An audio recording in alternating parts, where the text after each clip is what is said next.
এদেশের মানুষ একটা সুন্নাহর উপর আমল করছে। আপনি যদি একটা নতুন সুন্নাহ নিয়ে আসেন, বলেন যে আগেরটা জাল, আগের নামাজ বাতিল, আগের নামাজ হচ্ছে না, এরকম যখন আপনি বলেন, এগুলো সাধারণ মানুষের ভেতরে ফিতনা ও ফাসাদ তৈরি করে। সুপ্রিয় দর্শক, জানাজার নামাজে সূরা ফাতিহা পাঠ করা নিয়ে নতুন কিছু বিতর্ক তৈরি হয়েছে।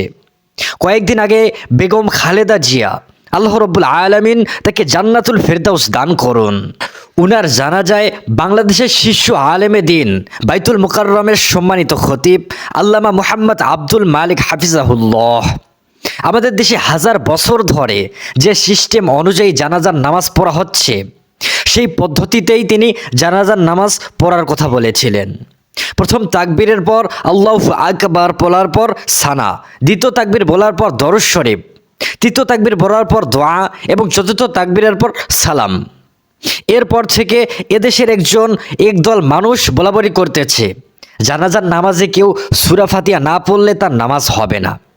এ সকল মাসালাগুলোতে বাড়াবাড়ি করার কারণে সাধারণ মানুষদের মধ্যে বিভ্রান্তি তৈরি হয়। একটি বিষয় মনে রাখেন, ইসলামে এমন কোনো বিষয় রয়েছে, এমন কিছু বিষয় রয়েছে যেগুলোতে একাধিক বিষয় সুন্নত সম্মত, যেগুলোতে কেউ একটা সুন্নত প্রাধান্য দেয়, কেউ আরেকটা সুন্নাহকে প্রাধান্য দেয়। এক্ষেত্রে কোনো আমলকে বাতিল বা পরিত্যাজ্য বা ওই নামাজ পড়লে নামাজ হবে না, এই কথাগুলো বলার কোনো সুযোগ নেই, বা ওইভাবে নামাজ পড়লে নামাজ হবে না, এই কথাগুলো বলার কোনো সুযোগ নেই। যেমন নামাজে সূরা ফাতিহা পাঠ করার পর জোরে আমিন বলা, এটাও সুন্নাহর একটি ধারা। আস্তে আমিন বলা, এটাও একটি ধারা। এখানে আপনি আপনার ধারাকে প্রাধান্য দিতে পারেন দলীয় আলোকে। আপনি আমিন আসতে বলতেছেন, সেজন্য কেউ যদি জোরে আমিন বলে তার নামাজ হচ্ছে না, এটা বলে একদম বাড়াবাড়ি। ঠিক তেমনই আপনি আমিন জোরে বলতেছেন, আরেকজন আসতে বলতেছে, তার নামাজ হবে না।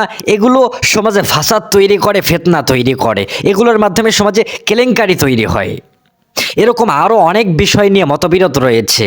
হাত বাঁধার বিষয়টা নিয়ে মতবিরোধ রয়েছে। তো আমরা যদি বলি তাদের নামাজ হচ্ছে না, তারা যদি বলে আমাদের নামাজ হচ্ছে না, তো এগুলো একদমই বাড়াবাড়ি, ফাসাদ তৈরি করে। তো জানাজার নামাজে সূরা ফাতিহা না পড়া, এটাও অসংখ্য সাহাবার দ্বারা প্রমাণিত। যদি আপনি এই পদ্ধতিতে জানাজার নামাজ পড়েন, তাহলে ওই জানাজার নামাজ অবশ্যই হয়ে যাবে। আবার কেউ যদি ফাতিহা পড়ে, নামাজ পড়ে, তার নামাজও হয়ে যাবে। এ কথা আমরা কখনোই বলি না যারা সূরা ফাতিহা, জানাজার নামাজে সূরা ফাতিহা পাঠ করে তাদের নামাজ হবে না। এগুলো সাধারণ মানুষের মাঝে ফিতনা তৈরি করে, ফাসাদ তৈরি করে। যখন সমাজের মানুষ এক সুন্নাহর উপর আমল করতেছে, সেখানে এসে আপনি বললেন যে এভাবে নামাজ পড়লে আপনার নামাজ হবে না, আপনার নামাজ জাল, আপনার নামাজ বাতিল, আপনার নামাজ মানুষের বানানো, এগুলো সমাজে ফিতনা তৈরি করে, সমাজে ফাসাদ তৈরি করে।